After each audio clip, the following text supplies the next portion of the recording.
रोहिणी सिंधुरी दसारी, जन्म 30 मई 1984, एक भारतीय नौकरशाह हैं। वो 2009 बैच से कर्नाटक कैडर की भारतीय प्रशासनिक सेवा की अधिकारी हैं। सिंधुरी ने यूपीएससी सिविल सेवा परीक्षा में 43वीं रैंक हासिल की।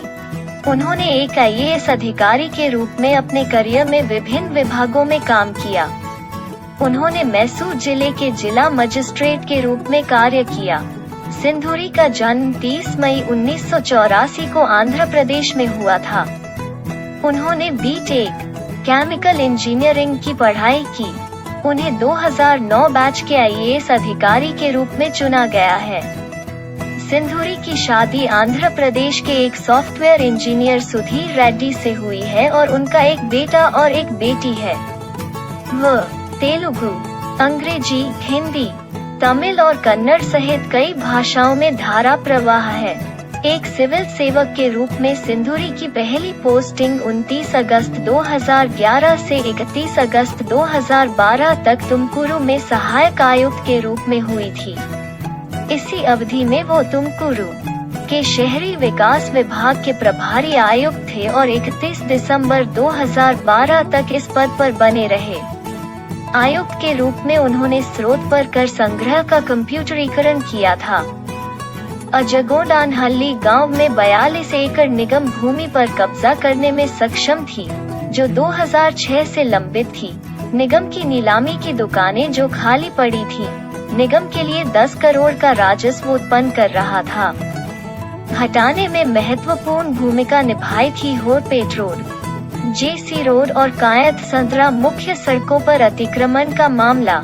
एमजी रोड पर अतिक्रमण हटाने और जिले की सबसे व्यस्त सड़क में सड़क का काम पूरा करने के लिए तुमको लोग उन्हें प्यार से याद करते हैं। इसके बाद उन्होंने 10 अगस्त 2013 से 31 मई 2014 तक ग्रामीण विकास और पंचायत राज विभाग, स्वरोजगार परियोजना (SEP) बैंगलोर के निदेशक के रूप में काम किया। इसके बाद उन्होंने मांड्या जिला पंचायत के मुख्य कार्यकारी अधिकारी के रूप में तैनात किया, जहां उन्होंने काम किया। 1 वर्ष से ज्यादा 31 मई 2014 को सिंधुरी को मांड्या जिला परिषद के सीईओ के रूप में नियुक्त किया गया।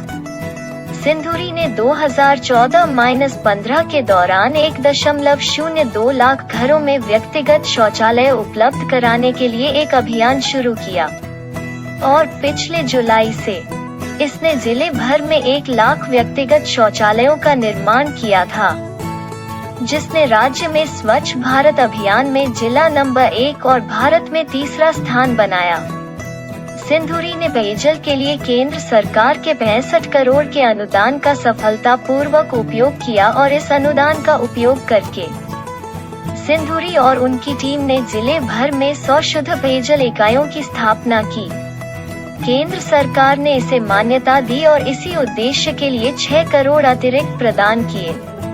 चूंकि मांड्या मुख्य रूप से गन्ना और धान उगाने वाला एक कृषि जिला है, इसलिए उन्होंने 100 किसानों की पहचान करने और उन्हें एकीकृत कृषि पद्धतियों पर शिक्षित करने और टिकाऊ कृषि प्रथाओं को प्रोत्साहित करने के लिए उन्हें बैंक लिंकेज प्रदान करने का कार्यक्रम शुरू किया।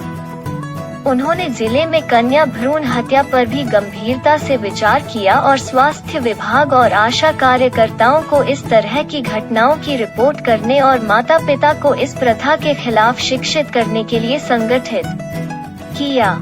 राज्य में अपनी तरह की पहली परियोजना में मांड्या जिला पंचायत के सीईओ के रूप में उन्होंने संपत्ति दस्तावेजों को डाउनलोड करने के लिए एक मोबाइल ऐप लॉन्च किया था, जो कई लोगों को कार्यालयों के चक्कर लगाए बिना अपनी संपत्ति के दस्तावेज प्राप्त करने में मदद करेगा। मुंजाने कार्यक्रम व्यक्तिगत शौचालय बनाने को बढ़ावा देने के लिए वो सुबह सुबह ग्रामीणों से मिलती थी। इस कार्यक्रम को मुंजाने कहा गया और इसे अच्छी प्रतिक्रिया मिली और इसे खूब सराहा गया। केंद्र सरकार द्वारा मान्यता मांड्या जिले में स्वच्छ भारत अभियान (SBA) को लागू करने में सिंधुरी के प्रदर्शन को देश में पहचान मिली और उन्हें केंद्र सरकार द्वारा 2015 में नई दिल्ली में डीसी को प्रशिक्षित करने के लिए 3 संसाधन व्यक्तियों में से एक के रूप में चुना गया। KFCSC सिंधुरी ने 16 सितंबर 2015 से कर्नाटक खाद्य एवं नागरिक आपूर्ति निगम लिमिटेड KFCSC बेंगलोर के प्रबंध निदेशक के रूप में कार्य किया। हासन के जिला कलेक्टर के रूप में सिंधुरी को जुलाई 2017 को हासन के जिला कलेक्टर के रूप में तैनात किया गया था। यहाँ उन्हें पहली बार महामस्तकाभिषेक के कार्यों का काम सौंपा गया था। श्रवण बेलगोला में बाहुबली की 57 फुट की अखंड मूर्ति का अभिषेक करने का समारोह, जिसे उन्होंने सफलतापूर्वक किया। 2019 में हसन जिला SSLC परिणामों में पहले स्थान पर रहा क्योंकि उसने शिक्षा को महत्व दिया था। 2017 में जब वो जिले में आई तो राज्य में यह 31वें स्थान पर थी, जो पिछले जिले से सिर्फ 2 स्थान ऊपर थी। 2 वर्षों में उन्होंने शिक्षा क्षेत्र को बहुत महत्व दिया। उसने रेत माफिया को भी नियंत्रित किया, जो जिले में बहुत प्रचलित था। उसने कई छापे मारे और बहुत सारे अवैध उपकरण जब्त किए, जिसके कारण उनका कई बार तबादला हुआ था। स्पंदना ऑनलाइन पोर्टल, उन्होंने स्पंदना एक ऑनलाइन शिकायत निवारण प्रणाली भी लॉन्च की, जो पहली बार 1 जनवरी 2019 को राज्य में थी।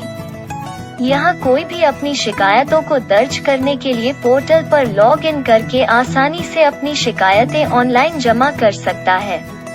चूंकि प्रणाली पारदर्शिता बनाए रखने में मदद करती है, इसलिए प्राथमिकता के आधार पर समस्याओं का आकलन करना और आवश्यक उपाय करना आसान हो जाता है।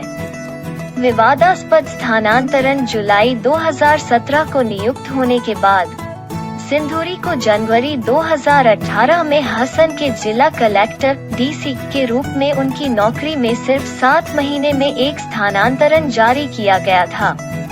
तबादला स्थानीय राजनेता और पूर्व मंत्री HD रेवना के दबाव के कारण हुआ था। फिर उसने उच्च न्यायालय का दरवाजा खटखटाया, जिसने स्थानांतरण को रोकने का निर्देश दिया। मुख्यमंत्री HD कुमारस्वामी ने उन्हें हसन डीसी के रूप में फिर से नियुक्त किया। रुझान वाली खबरें, मैसूर नगर निगम आयुक्त शिल्पा नाग ने रोहिणी सिंधुरी पर उत्पीड़न का आरोप लगाया है। प्रेस कॉन्फ्रेंस में यह बात कही। हालांकि कोविड-19 की बीमारी से होने वाली मृत्यु दर समस्याएं पैदा कर रही है। शिल्पा नाग ने अपना पद छोड़ने की बात कही है, लेकिन सिंधुरी ने अपनी ओर से उत्पीड़न से इनकार किया है। उन पर लगे आरोप झूठे हैं। रोहिणी सिंधुरी की बायोपिक, रोहिणी सिंधुरी की बायोपिक को लेकर काफी समय से कयास लगाए जा रहे हैं। भारत सिंधुरी शीर्षक वाली यह फिल्म मांड्या क्षेत्र में नौकरशाह के समय पर केंद्रित है, जिसमें एक लोक सेवक के रूप में उनके कई प्रयासों को सामने लाया जाएगा। इसी तरह कई रिपोर्टों में यह भी कहा गया है कि पूर्व बिग बॉस कन्नड़ प्रतियोगी अक्षता पांडवपुरा को फिल्म में सुश्री सिंधुरी की भूमिका निभाने के लिए संपर्क किया गया है। हालांकि निर्माताओं द्वारा अभी तक कोई आधिकारिक पुष्टि नहीं की गई है। अक्षता पांडवपुरा कहती हैं, मुझे कुछ समय पहले पता चला था कि कृष्ण स्वर्ण सांद्र सर ने रोहिणी सिंधुरी पर एक कहानी तैयार की थी और यहाँ तक 2020 में भारत सिंधुरी शीर्षक भी पंजीकृत कराया था। कृष्ण सर ने स्पष्ट रूप से उस समय मुझसे संपर्क किया था, लेकिन मैं इसे नहीं लेने के लिए बाध्य था। जून 2021 तक कुछ भी कर सकते हैं। हालांकि मैंने हाल ही में रोहिणी सिंधुरी की तस्वीर को अपने फेसबुक DP के रूप में लगाया था, जिसके कारण मुझसे फिर से संपर्क किया गया। संध्या रानी मैम, नाथी चार्मिक की लेखिका, ने तस्वीर पर एक टिप्पणी छोड़ दी थी कि अगर किसी भी समय रोहिणी सिंधुरी की बायोपिक बनती है तो मैं इस भूमिका के लिए पूरी तरह से उपयुक्त होऊंगा और इस वजह से समाचार एजेंसियों सहित इस पोस्ट ने बहुत कर्षण प्राप्त किया। तभी निर्देशक कृष्ण स्वर्ण सांद्र ने मुझे यह बताते हुए तुरंत फोन किया। संयोग से वो मुझे फिर से फोन करने वाले थे। उन्होंने मुझसे इस भूमिका को निभाने का आग्रह किया। हालांकि इस खबर की पुष्टि के लिए अभी तक कोई औपचारिक अनुबंध पर हस्ताक्षर नहीं किया गया है। सुश्री अक्षता कहती हैं कि वो परियोजना पर कोई भी काम शुरू करने से पहले टीम को सुनना चाहती हैं। इस तरह के कद के व्यक्ति की भूमिका निभाने में बहुत जिम्मेदारी है। मैं पहले निर्देशक से मिलना चाहता हूं और भूमिका की तैयारी से पहले विस्तार से चर्चा करना चाहता हूं, क्योंकि इसमें मेरी ओर से बहुत समय और प्रयास की आवश्यकता होगी। अभी तक मुझे केवल इतना पता है कि कहानी मांड्या में जिला पंचायत के सीईओ के रूप में उनकी यात्रा और व्यक्तिगत शौचालयों को बढ़ावा देने की दिशा में उनके काम से संबंधित होगी। लॉकडाउन के बाद सब कुछ शुरू होने की उम्मीद की जा सकती है। अक्षता पांडवपुरा कहती हैं, जो पहले जैसी फिल्मों में दिखाई दे चुकी हैं। पिंकी एली और आओ अदू नोटू। प्रिय दर्शकों, कृपया हमारे चैनल को लाइक, शेयर और सब्सक्राइब जरूर करें।